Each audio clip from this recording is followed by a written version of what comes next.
Imagine you are in a huge stone fortress, and the temperature inside is lower than outside. A blizzard rages outside the walls, and inside the icy air burns your lungs. Even the thickest stone walls cannot retain heat, and the massive doors and tiny windows only exacerbate the situation. Every breath turns into a cloud of steam, and you can feel the cold penetrating every cell of your body. This is not an excerpt from a fantasy novel or movie. It is the reality that the inhabitants of European castles faced for many centuries. The castles we see today as majestic architectural monuments were actually harsh, cold, and gloomy places, especially in winter. Today, we will reveal the truth about how people lived in these icy fortresses, why they were so difficult to heat, and what tricks they used to keep from freezing.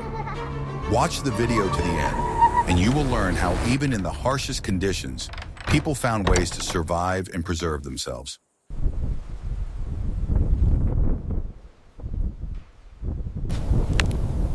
Medieval castles were built primarily as defensive structures, not as comfortable dwellings.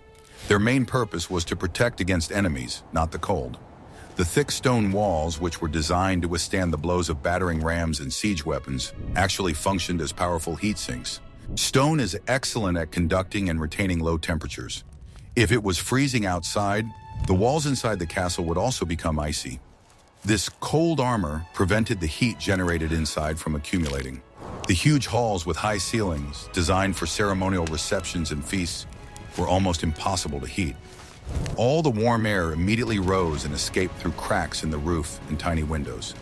The ventilation, which was necessary to remove smoke from open hearths, only exacerbated the draft effect. Therefore, the air in the castle constantly circulated and the heat did not linger. In addition to the obvious heating problems, the very architecture of the castles created additional difficulties. The massive stone arches and floors not only retained the cold, but also slowly but surely released it into the space, creating a feeling of constant chill. The floor was especially icy, as it was in direct contact with the ground. The cold rose from below, and even thick boots did not always protect against the penetrating chill. Footwear at that time was simple and did not have effective thermal insulation, which made standing on the stone floor even more unbearable. The location of castles on high ground, which was strategically advantageous from a defensive point of view, also made them vulnerable to the winds. Gusts of wind penetrated through narrow loopholes and cracks in the doors, creating drafts that were impossible to hide from. These drafts constantly stirred the air in the rooms, preventing it from warming up even from the hearths. In winter, the air in the castle was so cold that you could see your breath, and breathing felt heavy and icy. In such conditions, even simple everyday tasks became a test of endurance. The construction technologies of the time did not allow for the creation of airtight structures. The mortar used to bind the stones crumbled over time, leaving small gaps and cracks. These gaps, initially invisible, became channels for cold air, which penetrated the walls and cooled them even more. The windows in the castles, which were small and had no glass, were closed with wooden shutters, but even these did not provide a complete seal. They were often made of roughly hewn boards, which warped over time, forming gaps between them. Winter days in the castle were short and gloomy. Light penetrated only through narrow loopholes and small windows. This created an atmosphere not only of cold, but also of constant semi-darkness. Torches and candles were used for additional lighting, but they provided little light and heat and burned out quickly. Life in such conditions required incredible resilience. Every night and every day was a challenge, and people were constantly looking for ways to withstand the elements. They didn't just want to survive, they sought at least some semblance of comfort. Life in a castle in winter was inherently associated with constant cold. Even during meals or socializing, people had to wear their outer clothing. Castle baths or hot water vats were rare and only available to the most high-ranking individuals. Therefore, hygiene procedures were carried out in cold conditions, which made them even more unpleasant. All of life was subordinated to the struggle for warmth, from sleep and wakefulness to eating. Share in the comments which medieval castle you would choose if you knew you would have to spend a cold winter there. And write what you think was the most effective way to keep warm. The simplest and most obvious way to heat a room was with an open hearth in the middle of the main hall. Wood was placed in the hearth, which burned, spreading heat and light. However, this method was extremely inefficient. First, an open fire did not provide much heat, and smoke filled the entire room.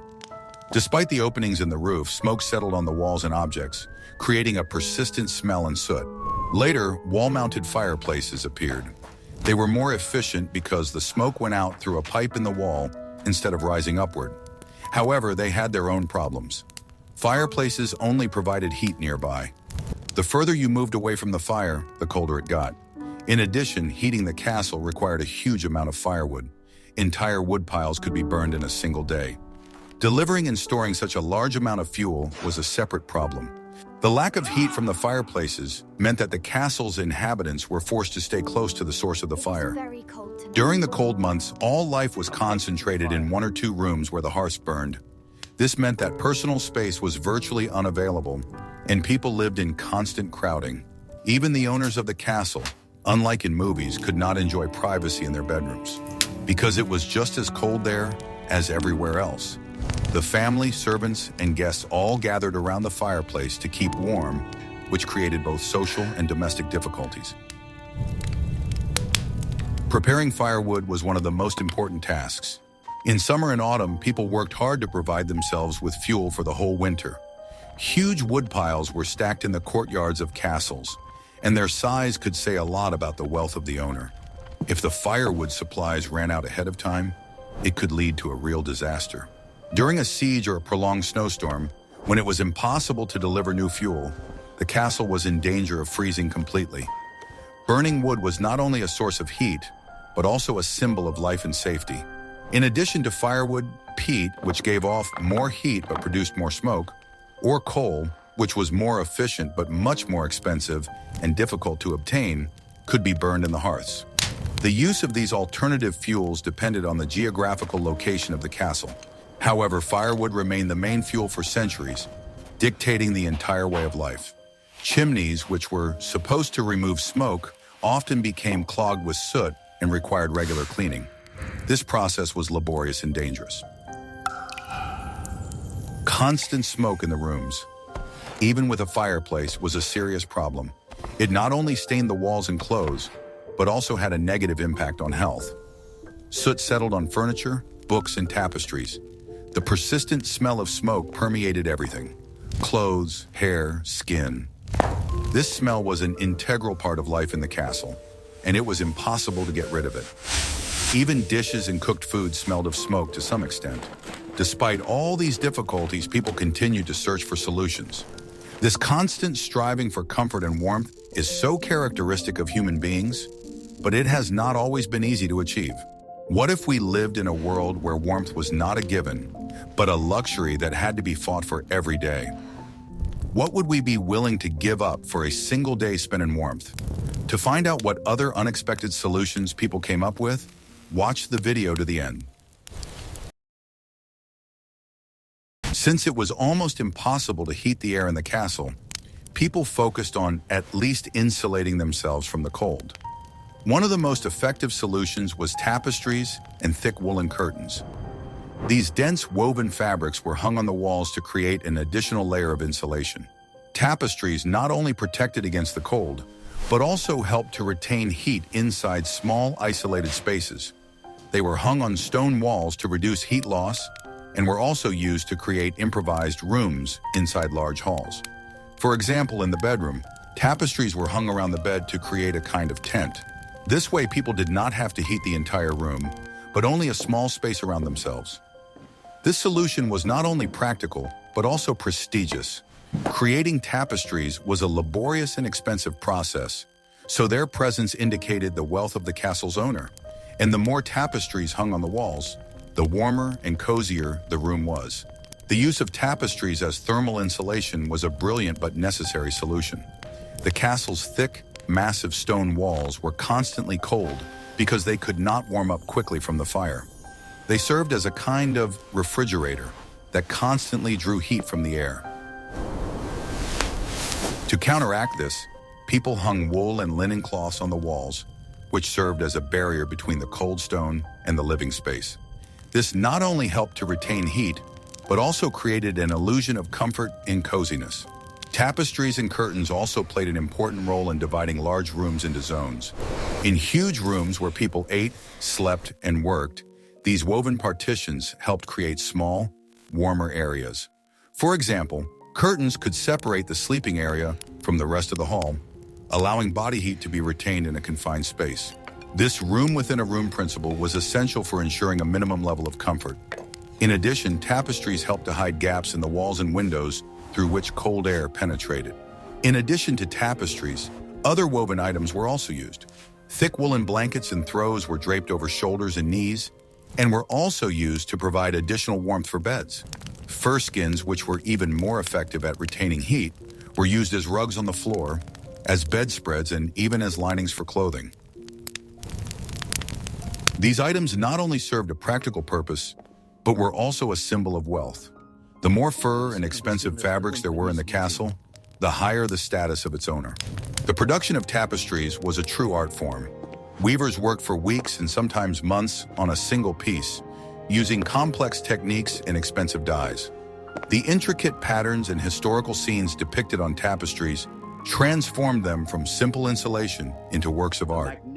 These items were passed down from generation to generation, becoming family heirlooms. But their practical purpose was never forgotten. Castle owners kept entire inventory lists of tapestries and curtains so that they could be quickly moved if necessary, for example, when moving to another residence or during military operations. Interestingly, the practice of using textiles for insulation continued for many centuries.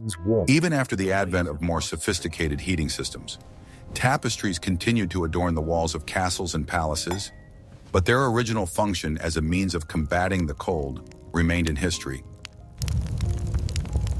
Initially, they were not just a decoration, but a necessity of life that helped people survive in harsh conditions. They were a kind of shield against the piercing cold that penetrated every corner of the castle.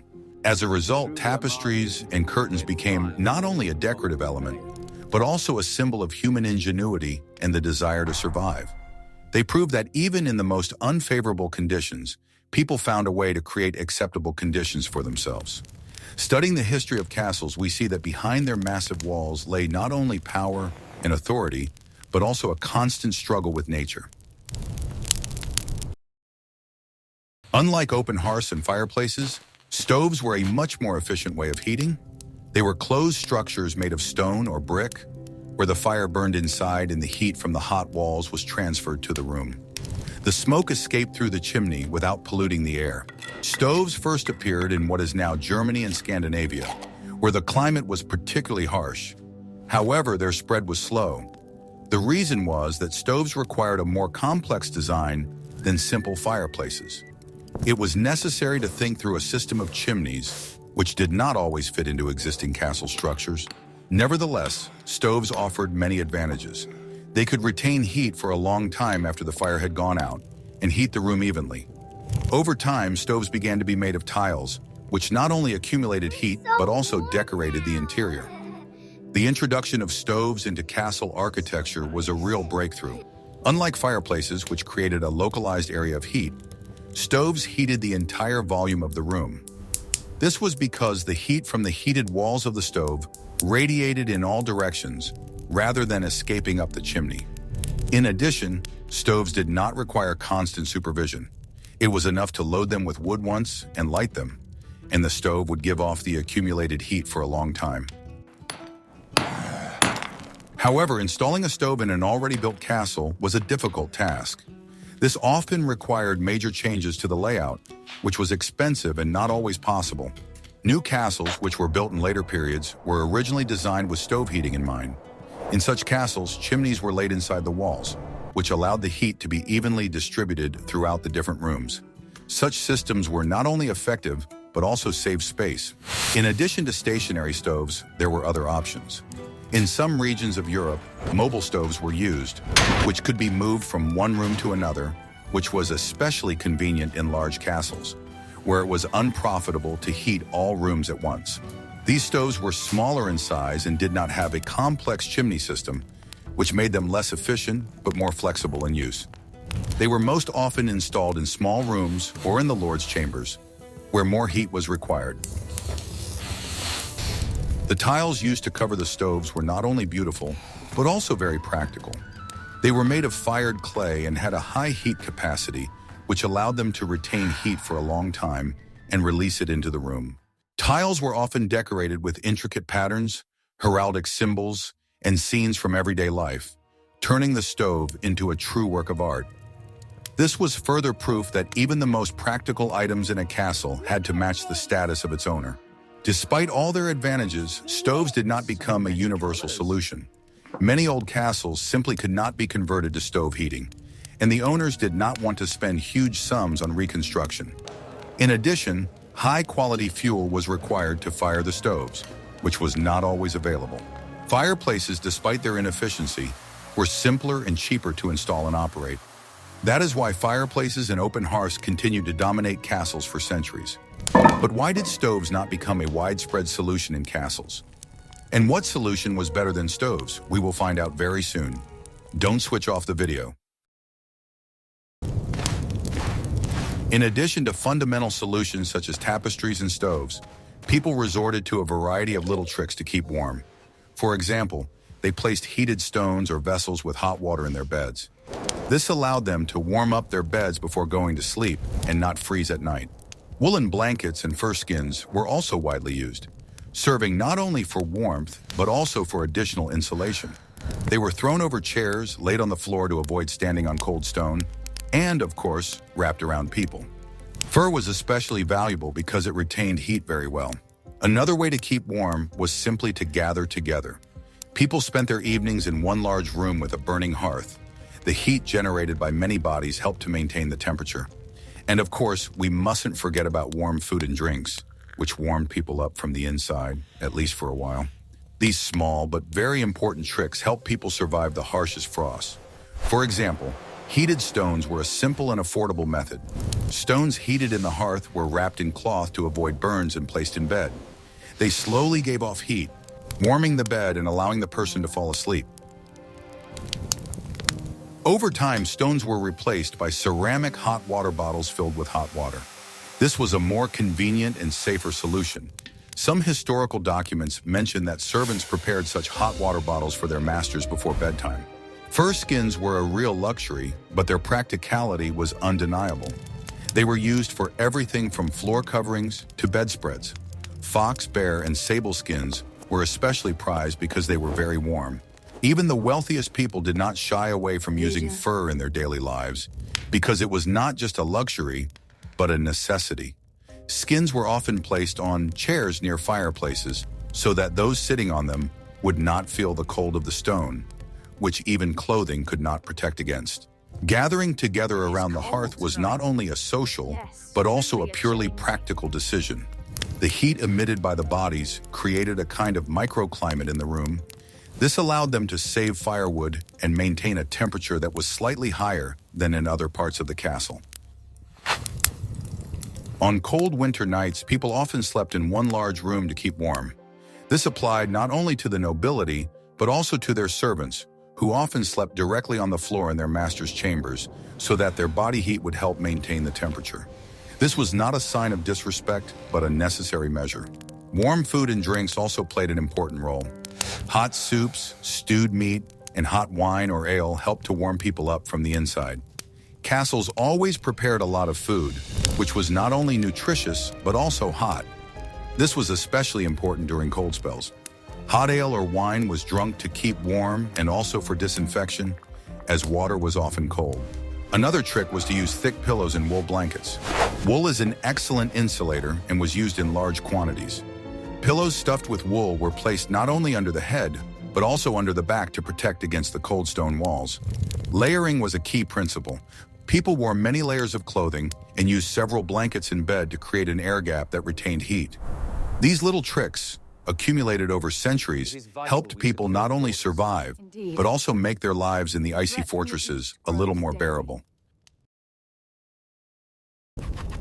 Many historical chronicles and letters from that time tell of the unbearable cold in castles. For example, The Chronicles of the French Kings contain records of how courtiers complained about the piercing cold in the Louvre, which at that time was not yet a palace in the modern sense.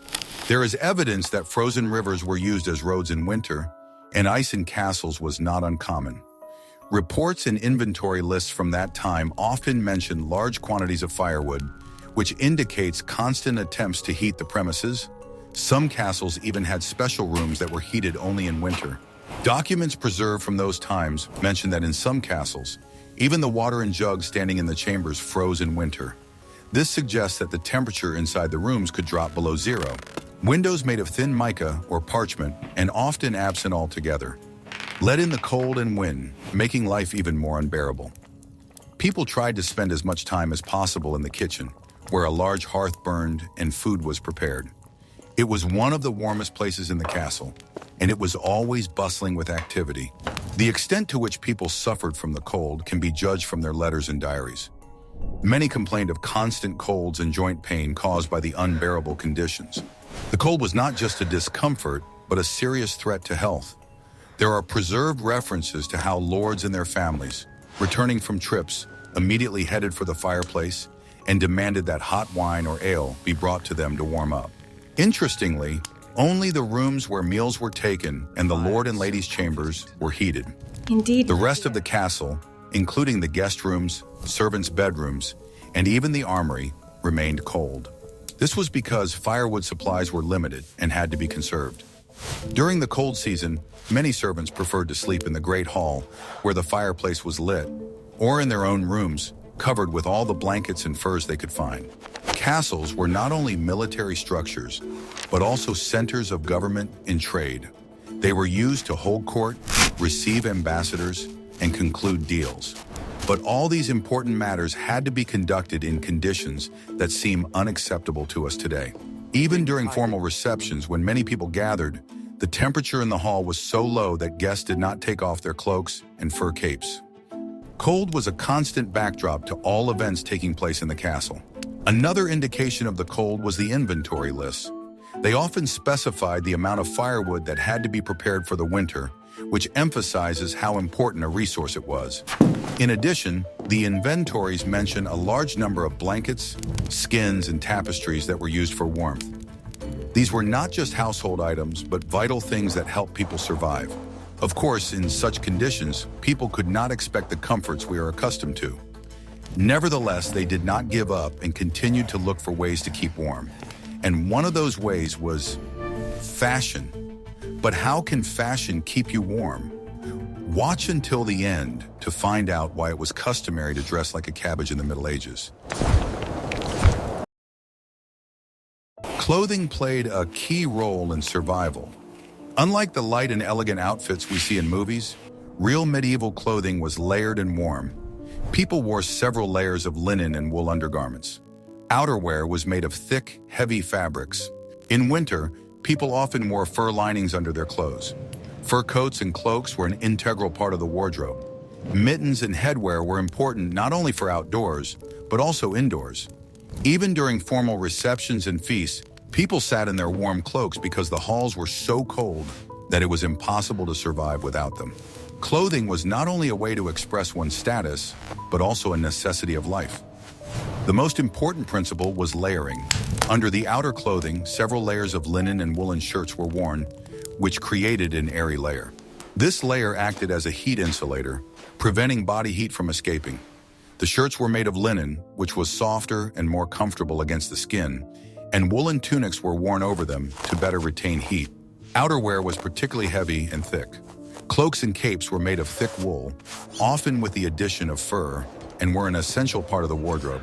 Men wore long tunics, knee-length or longer, and women wore long dresses. These outfits were not the most comfortable for active movement, but they provided excellent protection from the cold. The clothes were not only warm, but also durable, as they were made to last for centuries. The materials were expensive, so the clothes were cherished, repaired, and passed down from generation to generation. Fur was a real luxury, but it was used not only for decoration, but also for warmth. Fur-lined coats were worn under cloaks. Fur was used to line collars, sleeves, and hems of clothing, which helped to retain heat. Sometimes they even used fur stockings, which were worn under shoes to keep feet warm on cold stone floors. Fur was a symbol of wealth and status, but its main purpose was purely practical, to keep its owner warm. Headwear and mittens were an integral part of the winter wardrobe. It was so cold indoors that people did not take off their headwear. They were not only a fashion accessory, but also protection from drafts in the cold that penetrated through the walls. Mittens helped keep hands warm when a person was writing, working, or simply sitting by the hearth. Interestingly, clothing was not only warm, but also dark in color. This was because dark fabrics absorbed sunlight better and heated up faster. In addition, dirt was less noticeable on dark clothing, which was especially important in conditions where clothes were rarely washed. Thus, medieval fashion was dictated not only by aesthetic preferences, but also by the harsh necessity of survival. Every layer of clothing, every element, from thick cloaks to fur linings, had its own function. People dressed to protect themselves from the constant cold, which was an integral part of their lives in stone castles. Nighttime in the castle was the coldest time of the day. Most of the hearths were extinguished, and the temperature inside dropped to critical levels. People went to bed wearing several layers of clothing. Sometimes they slept directly in their furs. The bed was the warmest place. It was usually placed away from the cold walls, and curtains around the bed created a kind of insulating dome. To keep warm, people slept together, gathering in one bed to share their warmth. In wealthy homes, servants even slept on the floor in their master's room so that their warmth would help maintain the temperature in the room. This was not only a custom, but also a necessity. For the inhabitants of the castle, sleep was not just rest, but a real test of cold. As soon as the fire in the hearths died down, the temperature dropped sharply. Without a constant source of heat, the massive stone walls and floors quickly cooled, turning into icy surfaces. People prepared for the night in advance. They wrapped themselves in several layers of clothing, put on thick woolen stockings, and even wore hats to keep their heads warm. The bed, as the main tool for survival at night, was constructed in a special way. Its frame was often made of wood so that it would not conduct cold. The bed was stuffed with straw or feathers, and several layers of woolen blankets and fur skins were laid on top. The curtains around the bed, which we mentioned earlier, were not just a decorative element. They created a mini tent that retained the heat emitted by the sleeping person's body. Thanks to this, a person did not have to heat the entire huge room, but only a small space inside the bed. Another practice was sleeping together. This applied not only to spouses, but to the whole family. Several people could sleep in one bed to share the warmth. This practice was not unusual, but rather a necessary measure. Servants slept in the same way, often lying on the floor in one room to create a stove effect. This was absolutely normal, dictated by harsh reality. The more people in one room, the warmer it was. On cold nights, people could use hot water bottles. These were clay or metal vessels that were filled with hot water or hot coals and placed in bed. This was very effective for warming bedding and warming the body. Such devices were an essential part of everyday life during the cold season. In addition to the physical cold, there was also psychological discomfort. The darkness and cold in the castle could create a feeling of isolation. The creaking of the wind in the walls and the howling in the pipes seemed to intensify the feeling of loneliness and vulnerability. Therefore, people preferred to sleep in large groups. This not only helped to keep warm, but also gave a feeling of security. Thus, sleeping in a castle was a science in itself. People used all the means available to them: layers of clothing, thick curtains, hot water bottles, and of course, each other's warmth. All these measures helped them survive the darkest and coldest hours, so that when morning came, they could once again begin the struggle for survival within the icy walls. The problem of fuel was one of the most acute. Firewood was the main source of heat, but its preparation and delivery required enormous effort. Castle administrators constantly calculated how much firewood was needed for the winter, and their reserves were a strategic resource. In addition to wood, some regions used peat or coal. Coal provided more heat and burned longer, but its extraction was difficult and dangerous, and coal itself was more expensive. Therefore, castles were most often heated with wood, and coal was used only in the coldest rooms or for special purposes. Preparing firewood was one of the most important tasks in castle life. Throughout the warm season, from early spring to late autumn, people worked hard to secure fuel for the entire winter. This required the organized work of a large number of people: woodcutters who chopped down trees, carters who transported logs, and workers who stacked them into huge wood piles. These wood piles could reach enormous sizes and were one of the main indicators of the castle's readiness for winter. Firewood was not only a source of heat, but also a strategic reserve. In the event of a siege or a prolonged blizzard, when the delivery of new fuel was impossible, the castle could freeze completely. Therefore, the managers kept strict records of the reserves. Every woodpile was counted and their number was carefully monitored. Firewood was stored under sheds to keep it from getting wet from rain and snow, as wet wood burned less efficiently and produced less heat. In some regions where forests were scarce, people used peat. It was extracted from bogs, dried, and used as fuel. Peat burned slowly and gave off steady heat, but it also produced a lot of smoke and had a distinctive smell. It was a good alternative to firewood, but it was not available everywhere. Its use was widespread, for example, in Scotland and Ireland, where peat bogs were abundant. Coal was another source of heat. It provided more energy than wood or peat and burned longer, but its extraction was difficult and dangerous, which made it more expensive. The coal mines of the time were primitive and posed a great danger to workers. Coal was used mainly in wealthy homes and castles, and was most often used to heat the chambers of lords and ladies, where more heat was required. Ordinary rooms continued to be heated with wood. In addition to wood, peat, and coal, people used other types of fuel. For example, in some regions, dried animal manure was used for heating. It was a cheap and accessible fuel, but it gave off an unpleasant smell and burned quickly. In castles located near rivers and lakes, they used driftwood, trees washed ashore by the water. This type of fuel was free, but collecting it required a lot of effort. Thus, the problem of fuel was a constant challenge. People were constantly looking for new sources of energy and trying to use existing ones as efficiently as possible. It was part of their daily life and a constant struggle for survival. Over time, architects began to take heating requirements into account. Castles began to be built with narrower rooms and lower ceilings, which made them easier to heat. Special furnace rooms appeared, from which heat spread throughout the house through chimneys running through the walls. Windows became smaller and were equipped with shutters that were closed at night to keep out the cold. Doors became thicker and fit more tightly to the opening. All these changes were aimed at making the castle not only an impregnable fortress, but also a place suitable for living in at any time of the year. The understanding of how to build warmer and more comfortable dwellings did not come immediately, but over time, innovations began to appear. One of the key moments was a change in the very philosophy of construction. Whereas previously a castle was exclusively a defensive structure, later it began to transform into a residence where comfort played an important role. Architects began to design castles with the needs of their inhabitants in mind, rather than just with the aim of repelling attacks. One of the most important innovations was the appearance of hollow walls and double floors. This technique allowed for the creation of an air gap, which served as additional insulation. Air, being a poor conductor of heat, retained heat inside and prevented cold from penetrating from outside.